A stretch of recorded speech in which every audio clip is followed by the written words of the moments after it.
Oke, di sini akan dijelaskan mulai dari soal nomor 6. Ini tentang kapasitor, kapasitas kapasitor.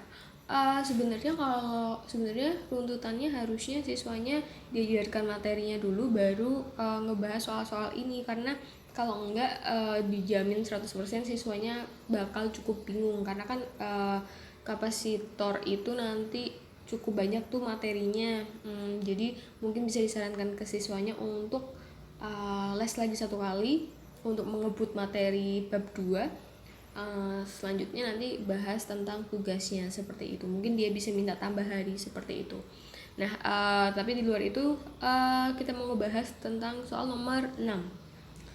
Di sini untuk kapasitor itu ada beberapa rumus.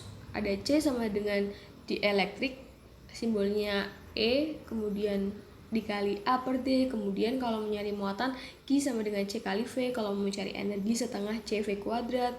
Dan kalau dihubungkan dengan medan, itu rumusnya V per T. Nah,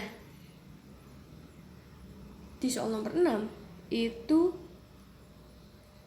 sebuah kapasitor keping yang ruang antaranya dan kapasitasnya dihubungkan dengan sebuah tegangan V. Apabila ruang antara kedua keping kapasitor itu diisi dengan mika, maka besaran yang tidak berubah. Nah, kita perhatikan yang rumus pertama.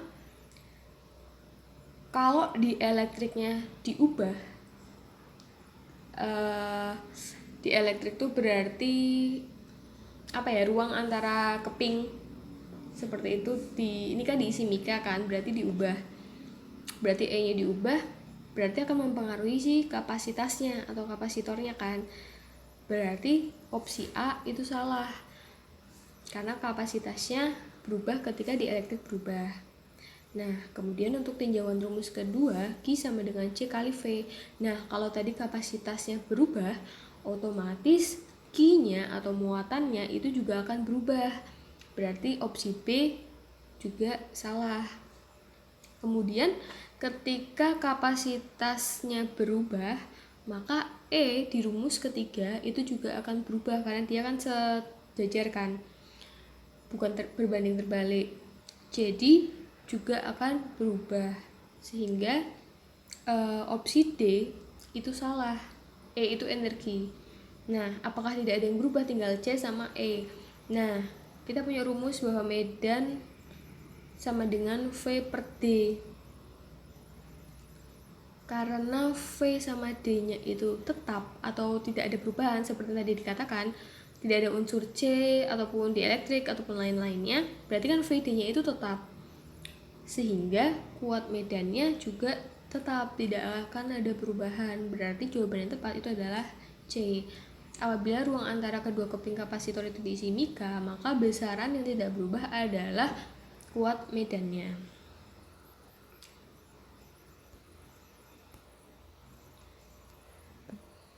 Kemudian untuk nomor 7, di situ ada gambar kapasitor. Dia punya beda potensial 6 volt. Besar muatan pada kapasitor C2. Oke, yang pertama untuk menghitung muatannya sendiri itu bisa dihitung lewat rumus ini. Nah, berarti kan di sini kita perlu C. Berarti kita perlu langkah pertama adalah hitung dulu kapasitas gabungannya. Susunannya seperti ini. Ini artinya disusun secara seri. Ini kebalikan dengan listrik, potensial listrik ya. Kalau seri, ini sama ding. Kalau bedanya di rumusnya, kalau seri di listrik dia kan seri 1 tambah seri 2 tambah seri 3. Tapi kalau di sini kan rumusnya kayak paralel. Jadi intinya susunan seri itu seperti ini. Rumusnya 1/CS sama dengan 1/30 ditambah 1/15 ditambah 1/10. CS ini kan berarti kapasitor, S-nya itu seri. 1/30, muatannya 30, muatannya 15, muatannya 10, tapi dijadiin 1/. Satuannya mikrofarad membacanya. Lalu samakan penyebutnya. Penyebut 30 berarti ini 1 tambah 2 tambah 3. Hasilnya adalah 6/30. 1 per CS sama dengan 6/30.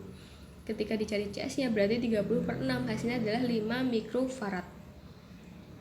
Setelah itu ketika susunannya seri, ini kan tadi susun seri nih, kita tahu bahwa muatan pada C1, C2, C3 itu sama. Berarti kita bisa langsung cari nih, Q sama dengan C dikali V. C nya tadi kan 5, V nya di soal tertulis 6, berarti 30 mikrokolom. Jadi mikrokolom ya, jadi kalau muatan itu satuannya kolom. Kenapa mikro? Karena dia dari kapasitornya satuannya mikro gitu.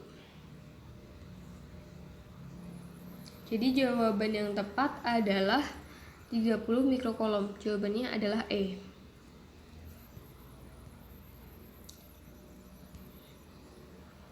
Kemudian untuk nomor 8, muatan yang tersimpan dalam rangkaian. Jadi di situ ada gambar, ada paralel dan seri ya. Langkah pertama, hitung kapasitas penggantinya.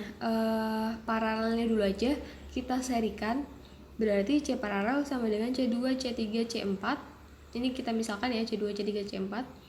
Berarti 3 tambah 3 tambah 3 sama dengan 9 mikrofarad. Yang kedua, kita hitung kapasitor yang serinya. Ini kita kan tadi udah digabungkan kan, jadi jadinya itu seri. Jadi C2, 3, 4 ini seri. Kemudian di sini ada C1 sama C5 kita simbolkan. Kemudian karena seri berarti rumusnya 1/CS sama dengan 1/C1 ditambah 1/C2, 3, 4 ditambah 1/C5.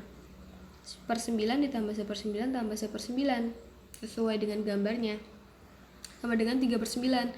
Jadi CS nya adalah 9/3. Hasilnya adalah 3 mikrofarad.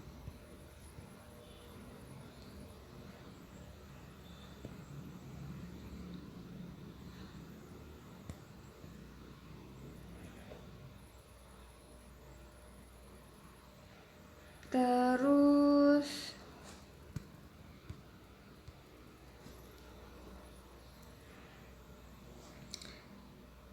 yang ketiga, kita hitung total muatan dalam rangkaian dengan rumus Q sama dengan C dikali V. C nya tadi kan udah cari tuh, C gabungannya 3. Terus V nya sendiri di soal itu 6 volt, berarti 18 mikrokolom. Maka yang ditanyakan di soal kan tadi muatan yang tersimpan. Nah, karena totalnya itu di seri, tadi kan kalau seri Q-nya sama kan, Q1, Q2, Q3 seri itu sama. Nah, berarti kita cukup cari salah satu aja.